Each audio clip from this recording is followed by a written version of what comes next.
Assalamualaikum warahmatullahi wabarakatuh. Berjumpa lagi dengan saya di Kangman Channel. Berikut ini asal usul azan pertama kali dikumandangkan. Saksikan setelah yang satu ini. Namun sebelum itu klik subscribe dan gambar lonceng untuk mengetahui video-video menarik berikutnya. Like dan share ke semua media sosial yang kalian punya.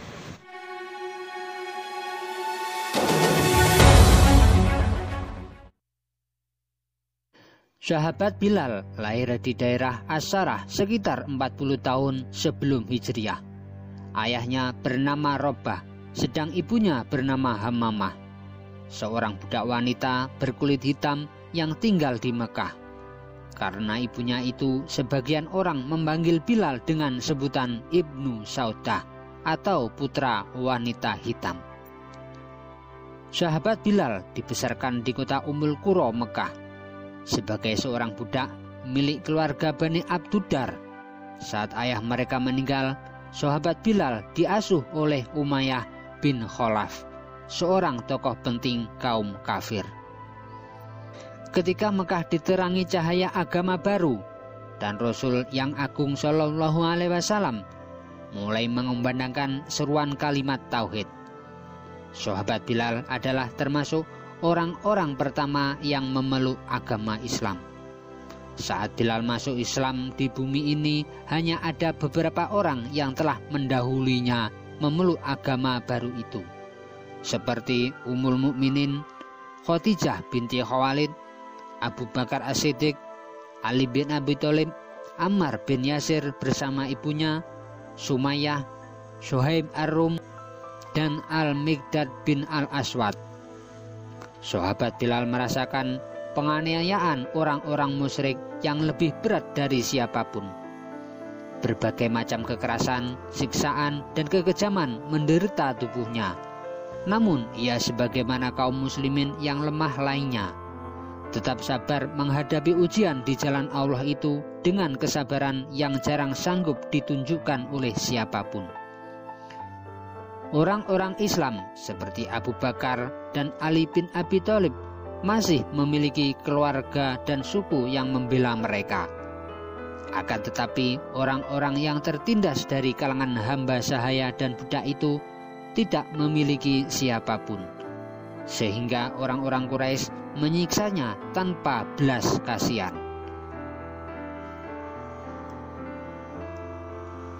Orang-orang kafir Quraisy yang berhati sangat kejam dan tak mengenal kasih sayang ingin menjadikan penyiksaan atas mereka sebagai contoh dan pelajaran bagi setiap orang yang ingin mengikuti ajaran Muhammad.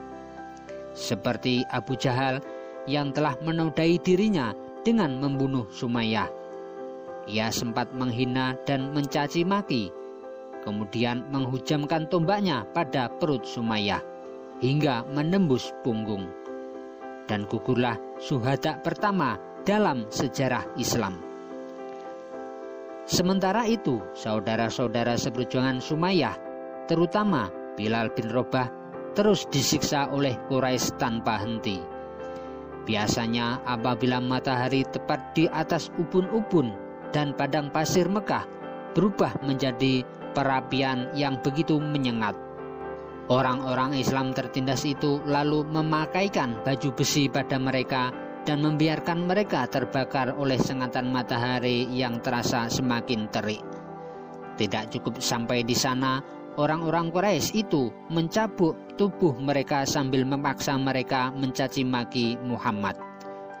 Ada kalanya saat siksaan terasa begitu berat dan kekuatan tubuh orang-orang Islam yang tertindas itu semakin lemah untuk menahannya, mereka mengikuti kemauan orang-orang Quraisy yang menyiksa mereka secara lahir, sementara hatinya tetap pasrah kepada Allah dan Rasul-Nya, kecuali sahabat Bilal.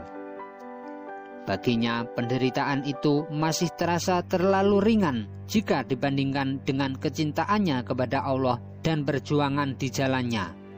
Orang Quraisy yang paling banyak menyiksa Bilal adalah Umayyah bin Khalaf bersama para algojonya. Mereka menghantam punggung Bilal dengan cambuk, namun Bilal hanya berkata, "Ahad, Ahad." Orang Quraisy memaksa sahabat Bilal agar memuji Latta dan Uzza. Tapi sahabat Bilal justru memuji nama Allah dan Rasul-Nya. Mereka terus memaksanya, ikutilah yang kami katakan. Sahabat Bilal menjawab, lidahku tidak bisa mengatakannya. Jawaban ini membuat siksaan mereka semakin hebat dan keras. Apabila merasa lelah dan bosan menyiksa, sang tiran Umayyah bin Khalaf mengikat leher Bilal dengan tali yang kasar, lalu menyerahkannya kepada sejumlah orang tak berbudi dan anak-anak agar menariknya di sepanjang Abtoh Makkah. Sementara itu, Bilal menikmati siksaan yang diterimanya karena membela ajaran Allah dan Rasul-Nya. Ia terus mengumandangkan pernyataan agungnya Ahad, Ahad, Ahad. Ia terus mengulang-ulangnya tanpa merasa bosan dan lelah. Suatu ketika, Abu Bakar radhiyallahu anhu mengajukan penawaran kepada Umayyah bin Khalaf untuk membeli sahabat Bilal darinya. Umayyah menaikkan harga berlipat ganda. Ia mengira Abu Bakar tidak akan mau membayarnya. Akan tetapi ternyata sahabat Abu Bakar setuju walaupun harus mengeluarkan 9 uqiyah emas. Seusai transaksi, Umayyah berkata kepada Abu Bakar, sebenarnya kalau engkau menawar sampai 1 uqiyah pun, maka aku tidak akan ragu untuk menjualnya. Kemudian sahabat Abu Bakar membalas dengan perkataan, seandainya engkau memberi tawaran sampai 100 uqiyah pun, maka aku tidak akan ragu untuk membelinya. Ketika Abu Bakar memberitahu Rasulullah SAW bahwa ia telah membeli sekaligus menyelamatkan Bilal dari cengkraman para penyiksa, Rasulullah SAW berkata kepada Abu Bakar, kalau begitu biarkan aku bersekutu denganmu untuk membayarnya, wahai Abu Bakar. Abu Bakar As-Siddiq radhiyallahu anhu menjawab, aku telah memerdekakannya, wahai Rasulullah. Setelah Rasulullah SAW mengizinkan sahabat-sahabatnya untuk hijrah ke Madinah, mereka segera berhijrah, termasuk sahabat Bilal radhiyallahu anhu. Setibanya di Madinah, Bilal tinggal satu rumah dengan Abu Bakar dan Amir bin Fahr. Malangnya mereka terkena penyakit demam. Apabila demamnya agak reda, Bilal melantunkan gurindam kerinduan dengan suaranya yang jernih. Sahabat Bilal tinggal di Madinah dengan tenang dan jauh dari jangkauan orang-orang Quraisy yang kerap menyiksanya. Kini ia mencurahkan segenap perhatiannya untuk menyertai Nabi sekaligus kekasihnya Muhammad SAW. Sahabat Bilal selalu mengikuti Rasulullah SAW kemanapun beliau pergi, ibarat bayangan yang tidak pernah lepas dari pemiliknya.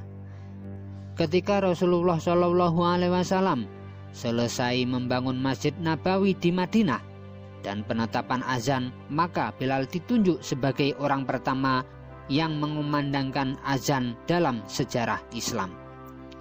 Biasanya setelah mengumandangkan azan, Bilal berdiri di depan pintu rumah Rasulullah SAW seraya berseru, hayya 'alas shalah, hayya 'alal falah. Lalu ketika Rasulullah SAW keluar dari rumah dan Bilal melihat beliau, Bilal segera melanjutkan iqamah.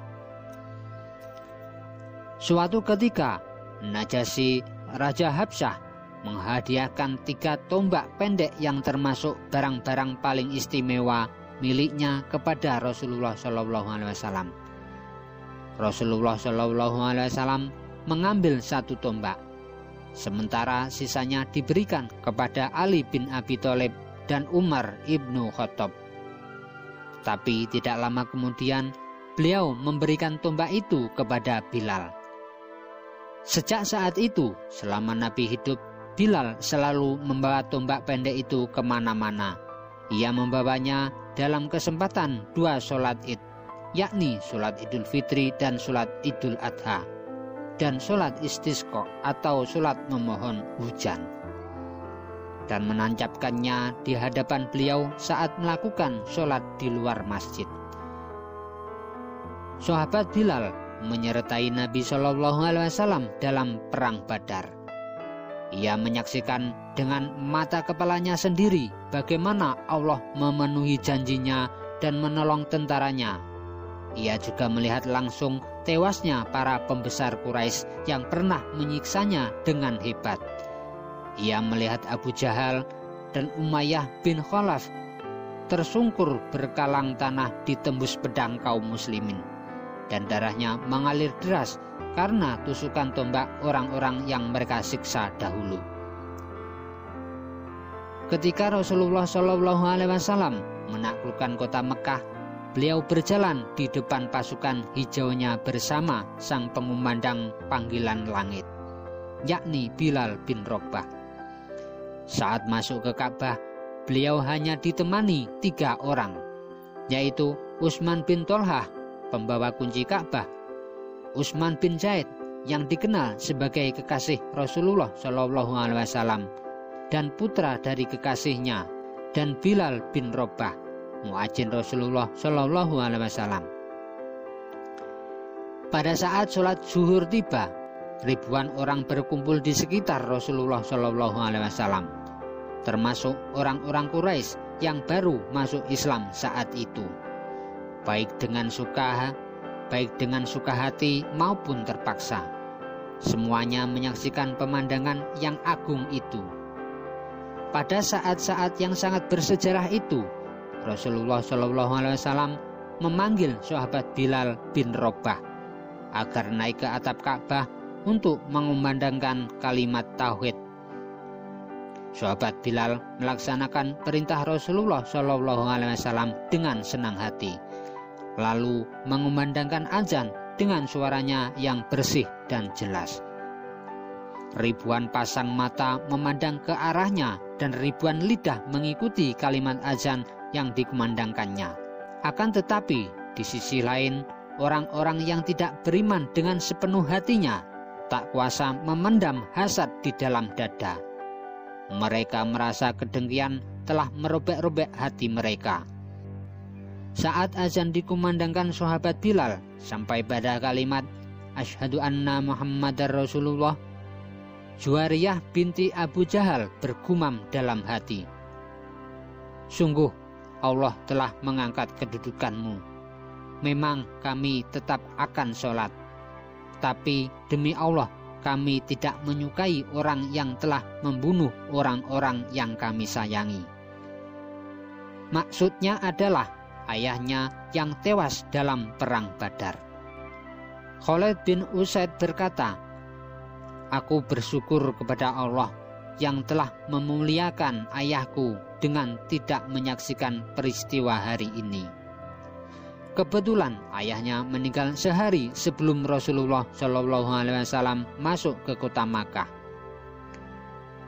Sementara Al-Haris bin Hisam berkata, sungguh malang nasibku, mengapa aku tidak mati saja sebelum melihat Bilal naik ke atas Ka'bah.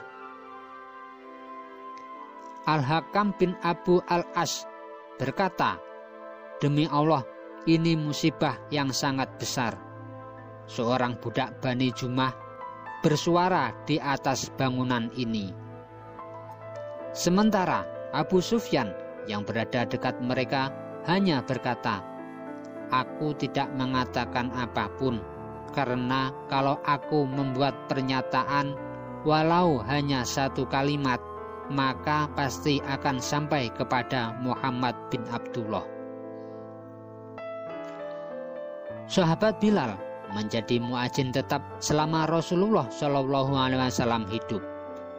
Selama itu pula Rasulullah SAW sangat menyukai suara yang sangat disiksa dengan siksaan yang begitu berat di masa lalu. Di saat setelah Rasulullah SAW mengembuskan nafas terakhir. Waktu sholat tiba, Bilal berdiri untuk mengumandangkan azan. Sementara jasad Rasulullah SAW masih terbungkus kain kafan dan belum dikebumikan. Saat Bilal sampai pada kalimat Asyhadu anna Muhammadar Rasulullah, tiba-tiba suaranya terhenti. Ia tidak sanggup mengangkat suaranya lagi. Kaum muslimin yang hadir di sana tak kuasa menahan tangis. Maka meledaklah suara isak tangis yang membuat suasana semakin mengharu biru. Sejak kepergian Rasulullah SAW, Bilal hanya sanggup mengumandangkan azan selama 3 hari. Setiap sampai kepada kalimat Asyhadu anna Muhammadar Rasulullah, ia langsung menangis terseduh-seduh. Begitu pula kaum muslimin yang mendengarnya, larut dalam tangisan pilu. Karena itu, Bilal memohon kepada Abu Bakar yang menggantikan posisi Rasulullah SAW sebagai pemimpin, agar diperkenankan tidak mengumandangkan azan lagi. Karena tidak sanggup melakukannya, selain itu Bilal juga meminta izin kepadanya untuk keluar dari kota Madinah dengan alasan berjihad di jalan Allah dan ikut berperang di wilayah Syam. Nah, itu tadi asal-usul azan pertama kali dikumandangkan. Semoga dengan video ini kita bisa mengambil hikmahnya. Mohon maaf atas segala kekurangan. Jangan lupa klik subscribe dan gambar lonceng untuk mengetahui video-video menarik berikutnya. Like dan share ke semua media sosial yang lain. Cukup sekian. Wassalamualaikum warahmatullahi wabarakatuh.